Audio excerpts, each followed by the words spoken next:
Well, that was a weekend. There was a whole lot of Pitt going on this past weekend. A whole lot of Pitt sports games. 3 different programs played a total of 6 games from Friday through Sunday. Ended up with a 4-2 record, which is pretty good. 4-2. You like that as a record over the course of 6 games. But, of course, those 2 losses, well, they stung a little bit. And now Pitt's most successful, currently successful programs are, put up 3 of the 4 wins. And so that's good. But those 2 losses are going to stick out quite a bit. I mean, there's been, since our last Morning Pitt, when we had the Morning Pitt on Friday, the mailbag, that was a lot of fun. I think we all enjoyed that. Since then, we've seen Pitt basketball beat LSU. That was a big one. We saw Pitt volleyball sweep Wake Forest and then sweep NC State. Those were big ones. Pitt men's soccer, number 2 seed in the NCAA tournament, beat Cornell on Sunday to advance to the round of 16. That's a big one. And then there's other things that happened. Like yesterday when Pitt basketball lost to Wisconsin in the championship game of the Greenbrier tip-off. Look, I mean, disappointing loss. Certainly understandable how it happened and why it happened. Losing Damian Dunn was a big blow on both ends of the court. Foul trouble was a big issue as well. And Wisconsin had a guy go off. And sometimes you're going to run into a guy who just goes off like that. And the upside of college basketball is 1 loss is not a killer. 1 loss doesn't ice your season. And while we could look back and say, well, maybe the Missouri loss kind of cost Pitt its hopes for a postseason bid last year, this year, this loss right here, the one yesterday, we're talking about a game on a neutral court away from home against a good team. I don't think Pitt's going to get dinged too much for losing to Wisconsin on a neutral court. Wisconsin's pretty good. I don't know that, I don't know if they're so good that they would beat Pitt 10 times out of 10, but they're good. And gave Pitt all they could handle. And then when you throw in the injury to Damian Dunn and the foul situation, that all created the situation, created the circumstances. But as we all know, maybe it was for the better that Pitt basketball lost yesterday, because nothing good happens when you start 7-0. It's never a good thing to be 7-0 to start a season. And so they got that loss. They fall to 6-1, and then they can move on and move on with their season. They'll get to that right quick with this run of games away from home, Ohio State, Virginia Tech, and Mississippi State. They'll get through all of those games and then a couple more lighter non-conference fare before they jump into the conference schedule. It's 31 games in total. So you lost 1 game, the weekend before Thanksgiving to a good team on a neutral court. You're okay. You're okay. It's not the end of the world. And I don't know if many people are jumping off the bridge about it being the end of the world. The injury to Damian Dunn could certainly be something to monitor going forward, and potential, I don't think it's going to be the end of the world, but that could be an issue to watch. And we'll see what happens there. We'll talk about basketball throughout the week. There's obviously a lot to say there, but there's also obviously one game I have not mentioned yet. And it's one of those 2 losses that Pitt sports took from Friday to Sunday. 4-2 record over the course of 6 games. We mentioned one loss. It was the loss to Wisconsin yesterday. The other loss, 37-9 at Louisville on Saturday for the football program. The Pitt football Panthers lose their 4th game in a row. They dropped to 7-4 on the season. They have 1 regular season game remaining with this road trip to Boston College this weekend. They lost their quarterback. They lost their 4th game in a row. They lost a lot in Louisville on Saturday. And there were not many things to like. And we're not going to sit here and try and just point out things that were good. I do have a couple things that I think are, admirable from that game. A couple highlights for Pitt. But on the whole, it was a pretty gross blowout loss for Pitt on a lot of levels. And there's a lot to talk about there. And so we're going to get into basketball this week. Obviously, we'll talk about everything going on. Pitt volleyball is a huge match on Wednesday night at Louisville. I mean, this is the premier volleyball matchup in the country, with Pitt at Louisville on Wednesday night. So we'll talk about that. That'll lead into and be going on during our Panther-Lair show on Wednesday night, the biggest party night of the year. You guys are going to be watching Pitt volleyball and the Panther-Lair show. So we'll talk about all that stuff. But for today, the Monday thoughts from the weekend, we got to talk about Pitt Louisville, the football edition, which didn't go very well. What went wrong for the Panthers in Louisville? What do we take out of it? Are there any positives? Should we even look for positives, or should we just say that sucked and spend the next 20 minutes talking about how much it sucked? We'll probably do a little bit of all of it here on the Morning Pit. So let's dive into it. Monday edition of the Morning Pit right here on youtube.com/Panther-Lair.com.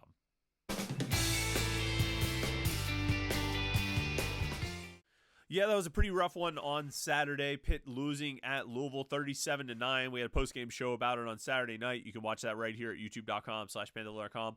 A lot of emotions, a lot of people upset, a lot of people ranting and raving, and that's what we give you an opportunity to do on the post-game show at youtube.com/Panther-Lair.com. We'll have one more for the football regular season this Saturday when Pitt's at Boston College. We'll be live when that game ends right here on youtube.com/Panther-Lair.com. And, of course, we have our weekly live stream every Wednesday night with me and Jim Hammett and you. You put your comments or your questions in the chat screen, and we all have a little conversation. It's a lot of fun. And then we'll get some basketball post-game shows going as well. Probably not during the non-conference, but once they get into ACC play, I think we'll get some live post-game shows, certainly for the road games. Those will be fun to do as well. It wasn't a lot of fun on Saturday, though. It wasn't a lot of fun when Pitt went to Louisville and just got their teeth kicked in. Offense was bad. Defense was bad. I think there was even some lackluster efforts on special teams, although Caleb Junko did a pretty decent job. Just ugly stuff all around, and it sort of felt like everybody lost that day. But there is one way you can win, and that's by signing up for the training camp program at chrisgatesfitness.com. Today's episode is sponsored by Chris Gates Fitness and his online fitness training camp. Chris is a huge Pitt fan. He's a longtime supporter of the show, and his training camp membership program is perfect for you if you have health and fitness goals. And what's cool is from today through next Monday, Chris is running a massive Black Friday sale where you can get 80% off your first month of his training camp program. Let me tell you a little bit about the program. When you join training camp, you get access to brand new workout programs every month, so you can take all the guesswork out of your exercise plan. You also get access to weekly coaching calls with Chris and the private training camp community group, where you can get all your questions answered and receive guided support every step of the way. You also get access to exclusive courses about health and fitness, so you can build your knowledge base and know exactly what to do and when to do it to make progress. And most importantly, you'll join a community full of people there to support you every step of the way, so you never feel alone in your journey. Use the promo code Panther-Lair, okay, from today through next Monday, December 2nd. Today, Monday, November 25th, through next Monday, December 2nd, sign up for just $10.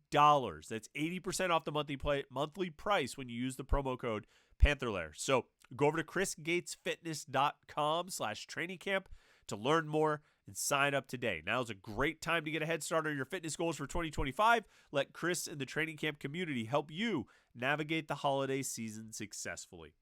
So Pitt was not able to navigate Louisville's offense or defense successfully on Saturday. And we all saw the game. We all know that. We all know it was a disastrous performance. And I think we all know there were a lot of things that went wrong for Pitt. And we talked about a lot of these on the post-game show on Saturday. So I'm going to hit on a couple of the key points that I walked out of that game with. All right, I came away from the game thinking about. One, damn, Eli Holstein looked like he might have had it back. Short time on the field, small sample size. It was like 12 plays. He got hurt on the 12th play. But up until that point, he was 3 of 5 for 51 yards. He scrambled for 9 yards to pick up a first down. He threw an interception at the goal line, which was bad. But what I've said a few times is it was a good decision and the right pass to make. It was just a bad throw. He threw it poorly.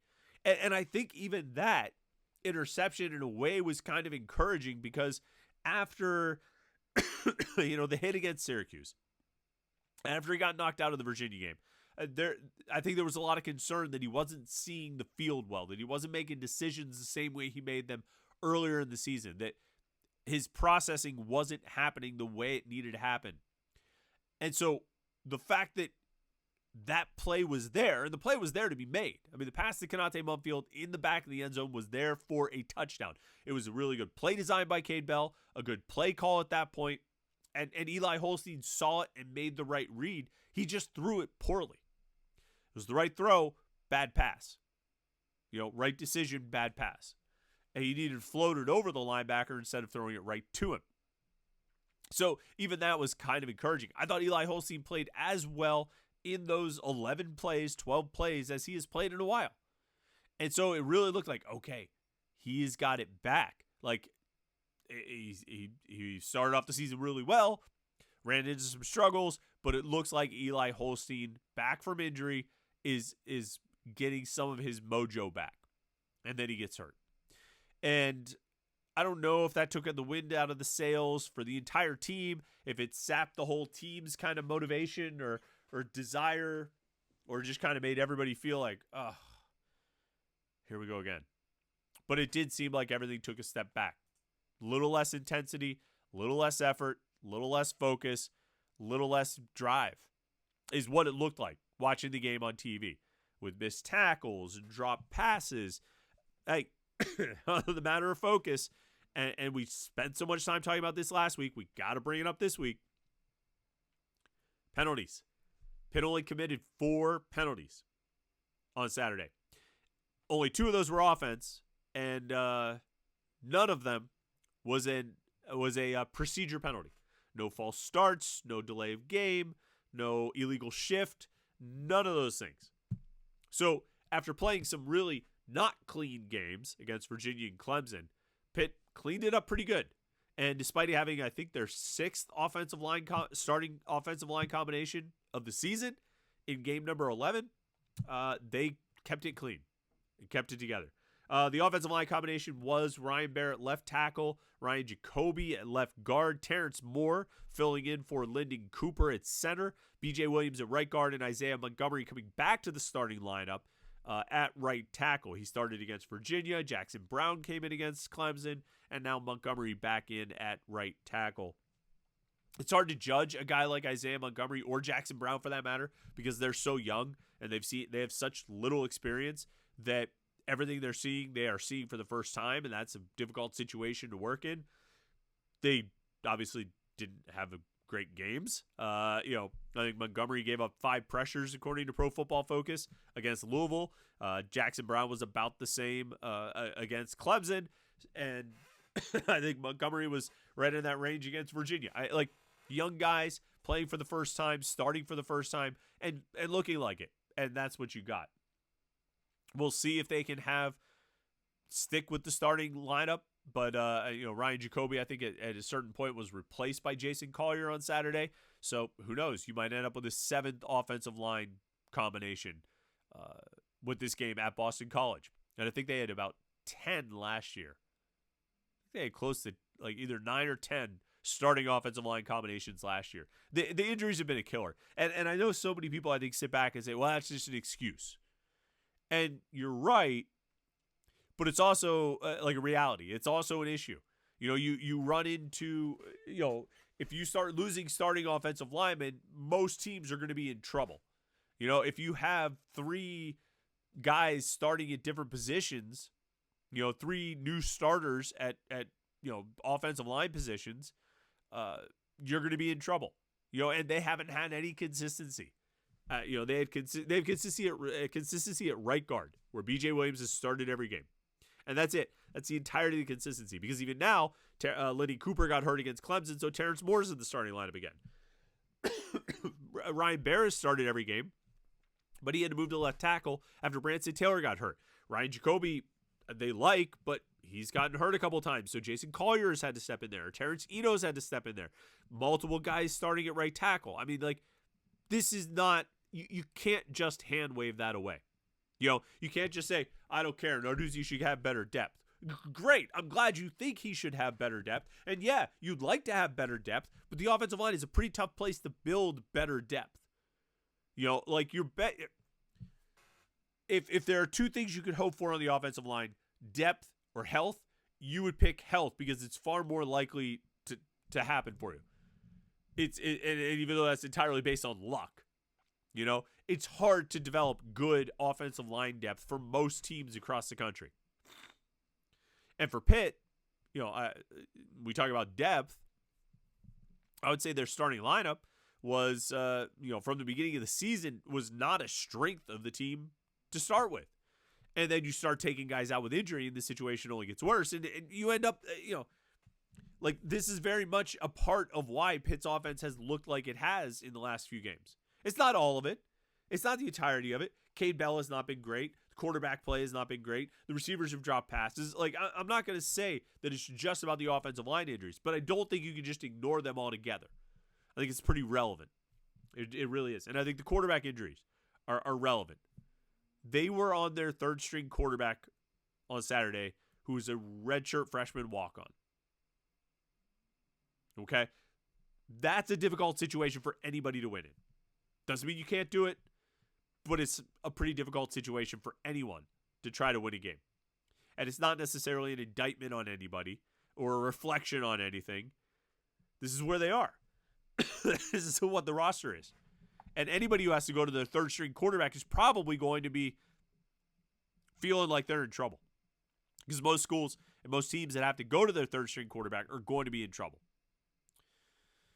Highlight of the game, probably the best player for Pitt in that game, offense or defense, was Sean Fitzsimmons. 9 tackles, 1 tackle for loss, 1 sack. Sean Fitzsimmons had not had that stat line. 9 tackles, 1 tackle for loss, 1 sack. The other 10 defensive linemen who played for Pitt in that game on Saturday, they played 11 defensive linemen. Fitzsimmons and 10 other guys. Fitzsimmons, 9 tackles, 1 tackle for loss, 1 sack. The other 10 guys had 8 tackles, 2 tackles for loss, and 1 sack. Sean Fitzsimmons outperformed 10 other defensive linemen. And I say this for 2 reasons. I bring this up for 2 reasons. 1, to praise Sean Fitzsimmons. 2, to bury the rest of this defensive line. This defensive line has not been good enough this season. And there are little spots, little flashes of potential among some of the young guys. Sincere Edwards and Francis Brew and Isaiah Neal and Jasir Whittington got in a little bit at the end on Saturday and made a couple tackles, which is more than a bunch of the other defensive linemen could say. Nobody has really played well in this unit. Fitzsimmons has probably been the best, and he was limited early on due to injury and, just kind of got going, and then he got quiet for a while and then broke out in a big way on Saturday. I mean, he was a wrecking ball on Saturday. And he was the only one who was making an impact up front on Saturday, but he was making a huge impact in that game. And so if you want something encouraging, there's that. They still congested. I apologize. If you want encouraging things out of Saturday's game, no procedure penalties. Eli Holstein looked good for 12 plays. Sean Fitzsimmons had a monster game. That's about it. That's about it when it comes to encouraging signs or highlights from Saturday's loss. But the reality is you don't want those. Nobody wants those. Nobody cares about, you didn't take many procedure penalties, or Eli Holstein looked good for a dozen plays, or Sean Fitzsimmons had a monster game. Nobody cares about that when you've lost 37-9. It's your 4th loss in a row. And the 7-0 start, now very realistically, is staring down 7-5. A possibility of 7-5. And I think there's a lot of reasons how they got to this point. I think there's a lot of things that play into it. I think there's... I don't think you can look at just one thing. I think it's a combination of factors. I think the offensive line injuries are part of it. I think the quarterback injury is a part of it. I think Cade Bell's inability to adapt the offense through the mid part of the season through to the second half of the season is part of it. I think Eli Holstein's play before he got hurt was part of it. I think this defensive line still never really getting that much better was part of it. I think this defense, the scheme, getting exposed again by decent quarterbacks is part of it. That if you can't get pressure on the quarterback, Louisville's pretty good at protection. If you can't get pressure on the quarterback, it's going to be a long day. Saturday was a long day, just like SMU was a long day. And they battled valiantly against Clemson, but maybe where we got misled in the first 7 games, and certainly in the first 5, and really the first 7, is that everything was maybe further ahead than it really was. That we started to think everything was further ahead than it really was. That Cade Bell's offense really did hit the ground running and had all that success. That this defense really was evolving and improving and just getting better and better and better until they returned 3 pick sixes and 5 interceptions against Kyle McCord. But maybe things weren't really as far ahead as they seemed to be. Not to say that they can't get there. Not to say that they can't improve to that level. Because I think there's a good chance that they can next year. But where it looked like, wow, they've arrived sooner than we expected, it's pretty clear they didn't. They were able to get some big wins. They were able to really excite people in the first 7 games. But they weren't quite to the level that we thought they were. They weren't quite to the level that they needed to be to really turn that 7-0 start into something special. Now, they go out and beat Boston College and win a bowl game, they're 9-4. And that's good. Like, that's good. I'm not going to even go through what it would be like if they lose to Boston College. Because you know what? Here's going to be my thing for the week. All right? Here. My advice to you for the week. What good is it to think about the possibilities of what might happen or what it'll be like if they lose to Boston College? Like, what do you get out of that? Where's the upside? You think of that. It's a possibility that they could lose. There's no question about it. I think the first line I saw, Boston College was like 5-point favorites. So maybe it's even expected that they lose. But how will thinking about them losing that game make your week better? It won't. Right? You'll just sit around being bummed out. And I don't think you'll actually get yourself immune to it, because if they actually do go out and lose, you'll still be just as pissed as you would have been if you spent all week thinking they were going to win. So maybe this could be your mental challenge, all right? Your way to psych yourself out here on Thanksgiving week leading up to this game on Saturday. Spend the week thinking about how you really believe Pitt will win. That Desmond Reed is really good. Kanate Mumfield's really good. Kenny Johnson's good. Kyle Lewis is really good. Think about those things. Don't spend your whole week thinking about how you believe Pitt's going to lose. I mean, there's no fun in that. There's no quality of life. So invest in your quality of life this week. Think about some things that are working for Pitt and how they can bounce out of this, finish the regular season 8-4 and win a bowl game to get to 9-4, and how the Pitt basketball team can bounce back and go beat Ohio State and keep rolling off of what's been a very promising start to the season. Me, I'm going to try and see if I can finally get decongested, because this has been almost like 2 weeks now. It's ridiculous. Tired of being sick. I don't even feel that bad. I just sound like hell. All right. Thanks for tuning in today. Listen, don't forget to like our video and subscribe, youtube.com/Panther-Lair.com, and check out the website. We got a lot of coverage of Pitt football, basketball, recruiting, wrestling, volleyball, everything going on in the world of Pitt sports right here at youtube.com/right there, Panther-Lair.com. Panther-Lair.com, Pittsburgh.rivals.com. Thanks so much for tuning in today. I hope you had a great weekend. Pitt went 4-2 this weekend. That's good, right? All right, like and subscribe. We'll catch up with you tomorrow for the Morning Pitt right here on youtube.com/Panther-Lair.com.